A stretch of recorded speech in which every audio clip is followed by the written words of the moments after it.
Hi, I'm Boo McAfee, and welcome to part 2 of our Guinness World Record recap of when I played drums in 1981 from July the 13th to August the 13th, which ironically is basically this week 44 years ago. And in part 1 we went over the opening of a box that came back from Guinness this week. Again, very ironic. It included the drum that I played quite a bit in the record of 738 hours and 2 pairs of the drumsticks that were custom made by Jimmy Corder. And I go over all this in part 1, so please check out part 1 if you haven't. In this video, we want to cover the why and the logistics. What would possess someone to play drums for 738 hours? Well, I just needed to do it as a personal goal. I was 25 years old and I was at a place in my life that I needed to do something that was really not only challenging, but what I felt was impossible. And I came up with playing drums for 738 hours, or at that time 720 hours is a month. So I wasn't into climbing Mount Everest or eating bicycles or anything, but I was into drumming. So I thought by staying awake and playing drums for a month would be impossible for me to do. And my theory was if I'd pick something impossible, and if I was successful at that endeavor, everything else would be easier by comparison. I started training. I got very serious about it. Started training. I was running and working out, and it was just the number one thing in my life at that time. Well, it's about a month into it, I got a call from Miss Tennessee at the time, Linda Moore, who was Bob Moore, the great bass player with the A-Team here in Nashville. Bob played with Elvis and just tons and tons of records. You know, just about anything Buddy Harman played drums on, Bob played bass on. They were the A-Team. She called and asked if I would go do a USO tour of Europe with her. And I told her about the record and what I was doing and how much it meant to me.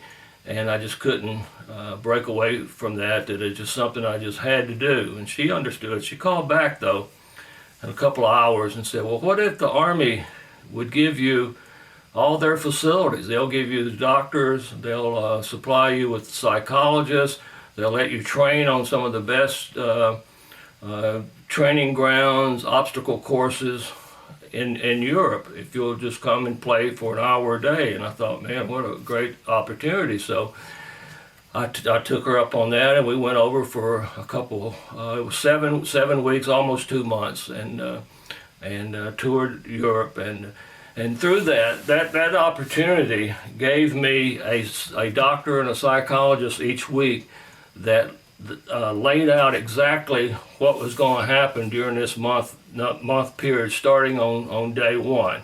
They were very interested in it from a sleep deprivation point of view. And so they knew from past experiences that between the 4th and 5th day, there was going to be trouble, that the brain was going to basically split, and whatever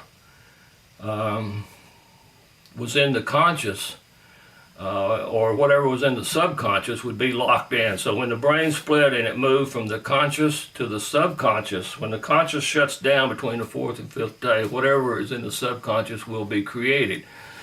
So I went through quite a bit of hypnosis to make sure that this was something I wanted to do, because they knew that it was going to get very challenging between that 4th and 5th day.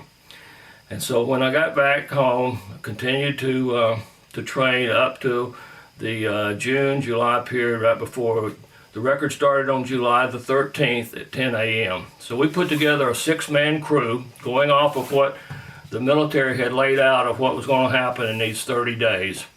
You had to have 2 Guinness witnesses at all times, so we did. And then the color of the room needed to change each day. Why the color of the room? For stimulations. They knew on day 1 it needed to be a certain color too. And as I progressed through the 30-day period, the color of the room needed to change. And the air conditioning, the drums. So one day when I would come in, would have a small jazz set that I would play. The next day it might be a large double bass set. It might be set up left-handed, it might be set up right-handed, all for stimuli. Back then, Guinness, for every hour, these long-term records, for every hour you put in, they rewarded you 5 minutes. So we would work 24 hours, then take 2 hours off. I would go home, get a shower, try to get some rest, get a shower, eat, do some exercises, go through some mental tests, then get back to work. So I had basically 2 hours each day to start with. You'd work 24 hours, 5 minutes per hour, gave you 2 hours down. The issue is you start at 10, the first day you go to 10, then you're off 2 hours, so the next day you start at 12 and you go to 12 the next day, then you progress into 2, you start at 2, 4, so before long as you get into this thing, these long-term records, you're eating breakfast at 10 o'clock in the evening, and so as you're progressing, your body really goes through the changes. Well, sure enough, when we got into the 4th to 5th day, I was playing a Louis Bellson cymbal pattern. Matter of fact, these are the sticks, and I covered them in part 1. This is the drum. These are the sticks I used right here that were special made with tips on them to hold up, to not break as easy. These were made by Jimmy Corder. We'll go over that in part 1. So between the 4th and 5th day, I think about 13 hours into the 4th day, I was playing this cymbal pattern out of a Louis Bellson technique book, and it solos with the left hand while you're playing these. And I was playing, and I was concentrating. It's a beautiful 22-inch Zildjian cymbal, and I was playing along. Well, all of a sudden there was a big blue strike, just dark blue, almost a black flash. And I said, oh, okay. And I kept playing along, and just progressed on for 30 or 40 minutes into about an hour. Then all of a sudden, the cymbal started changing colors, and it started flashing. Then it settled on the most beautiful slice of green tomato you've ever seen. And every time I would hit it, it would be like everything slowed down. I was going, bing. Even though I was hearing, bing, ding, ding, ding, ding, ding, ding, it was the sticks, and I was going, poof.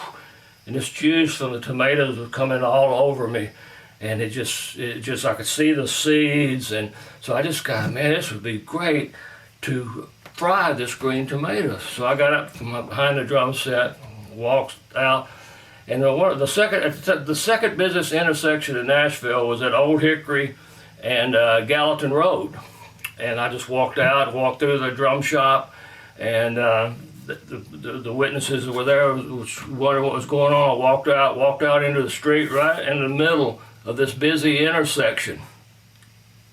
And I remember this part like yesterday.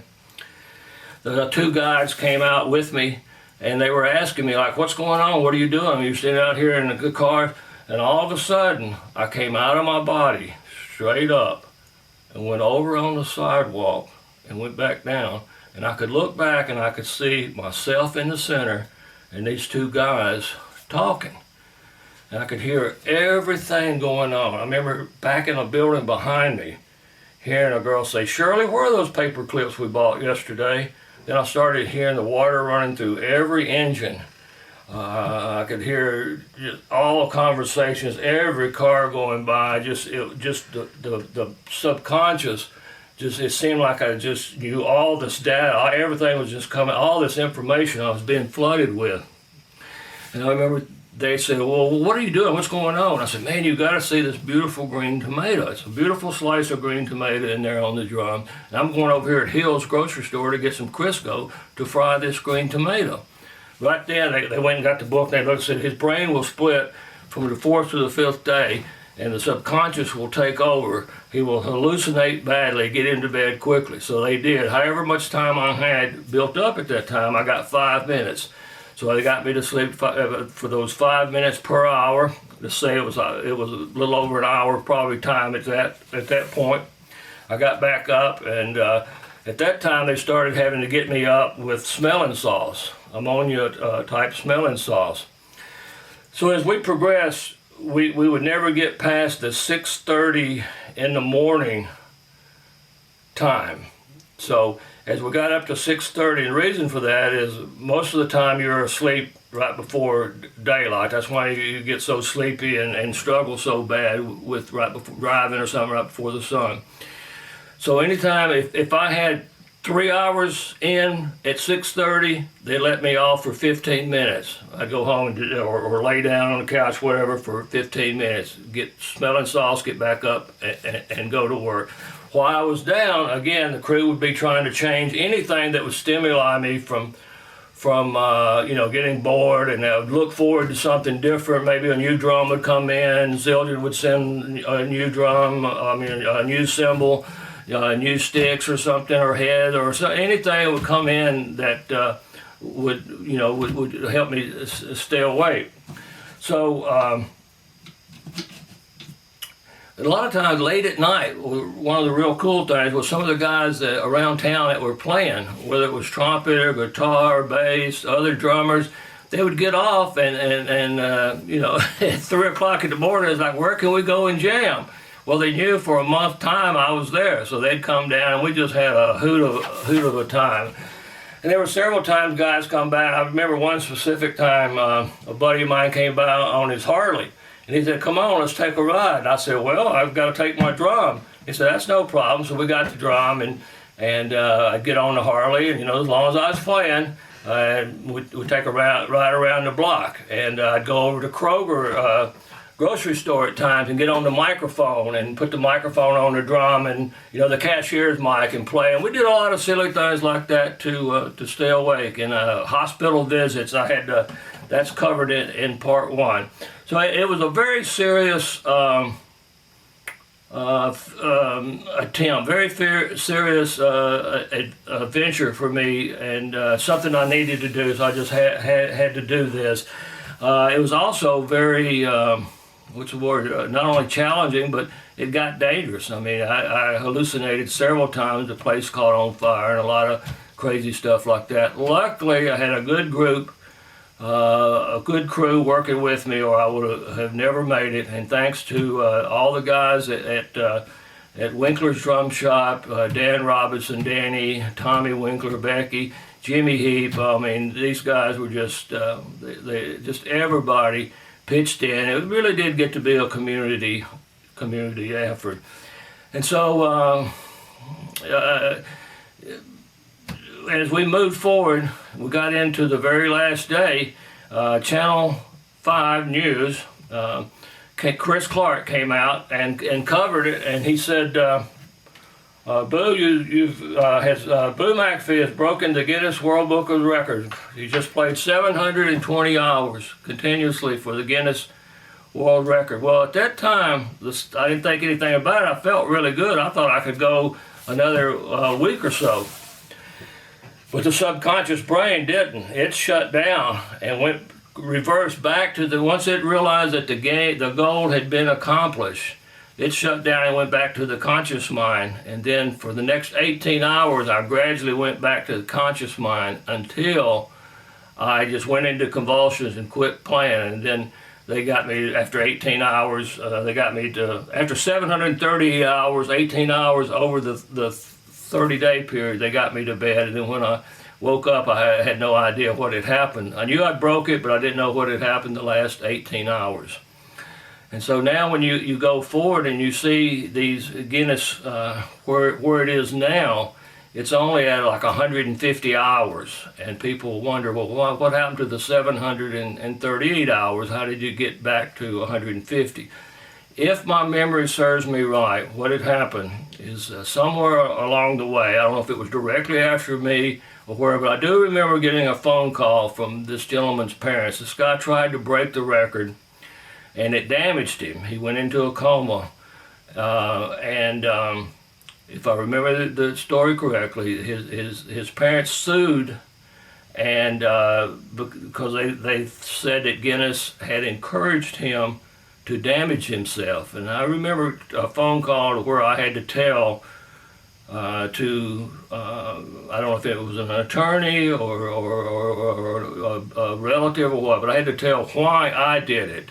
And they did not encourage me to do it at all. I did it for myself, so I didn't have to do anything else, but it was a personal goal to me, and no one encouraged me but myself. But I was told after that Guinness stopped these long-term records because they were getting dangerous, and if you wanted to do a record, they might accept it, a long-term record, whatever it was, and these dangerous records, they might accept it, but they would not in any way encourage you to do that. And so they stopped this particular record for a long time, and then now suddenly in the last few years it has started back up, and it has now gone to 150 hours. But the 738 hours still holds, at least in my mind. It did exactly what it was supposed to do for me as a benchmark and as a